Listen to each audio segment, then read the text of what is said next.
नमस्कार, मैं निकिता रस्तोगी। आप देख रहे हैं डीएनपी इंडिया।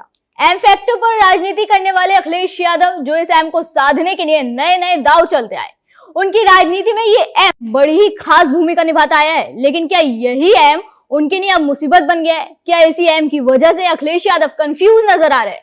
लेकिन यहाँ मैं एम से मुस्लिम वोट बैंक की बात नहीं कर रही हूँ। यहाँ मैं एम से महाकुंभ, एम से मिल्कीपुर और एम से मुलायम सिंह यादव की बात कर रही हूँ।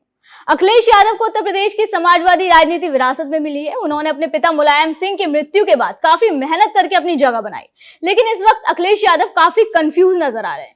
कहा जा रहा है कि वो मिल्कीपुर में होने वाले उपचुनाव और प्रयागराज में आयोजित महाकुंभ के बीच बुरा फंस गए हैं। शायद वो समझ नहीं पा रहे हैं कि 144 साल बाद लग रहे इस आयोजन के विरोध में उन्हें होना चाहिए या समर्थन में। पहले अखिलेश यादव महाकुंभ का विरोध करते दिखे, फिर वो कुंभ में आने वाले लोगों का स्वागत करते हुए भी दिखे। इसी बीच सोशल मीडिया के जरिए अखिलेश यादव की गंगा में डुबकी लगाते हुए तस्वीर सामने आई।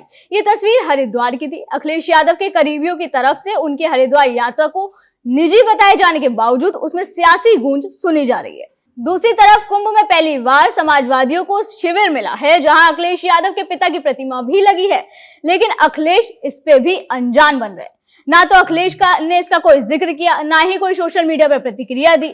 यहाँ तक कि यज्ञशाला में समाजवादियों के स्टैंड का उद्घाटन भी नेता प्रतिपक्ष माता प्रसाद ने किया। सवाल ये है कि क्या अखिलेश को इसकी जानकारी नहीं है? तो देखिए, ऐसा तो किसी भी सूरत में संभव नहीं है। फिर अखिलेश ने अभी तक इसका जिक्र क्यों नहीं किया? तो इसकी वजह कुछ और नहीं बल्कि राजनीतिक ही है। उधर महाकुंभ के दौरान ही अयोध्या के मिल्कीपुर में उपचुनाव हो रहा है। 5 फरवरी को यहाँ मतदान है। ऐसे में कहा जा रहा है कि अगर अखिलेश महाकुंभ में जाते हैं तो उनकी हिंदू सनातनी छवि से मुस्लिम वोट बैंक पर असर पड़ सकता है। मिल्कीपुर के आंकड़े भी यही कहते हैं।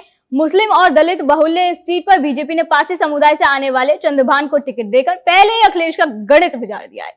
ऐसे में अगर मुस्लिम वोट बैंक थोड़ा सा भी प्रभावित हुआ तो सपा को मिल्कीपुर से हाथ धोना पड़ सकता है।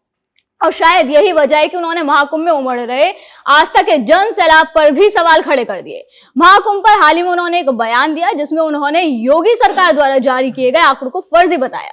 वहीं योगी सरकार द्वारा की गई व्यवस्थाओं को लेकर तो वह हर रोज कोई ना कोई सवाल उठाते दिखाई ही दे रहे हैं।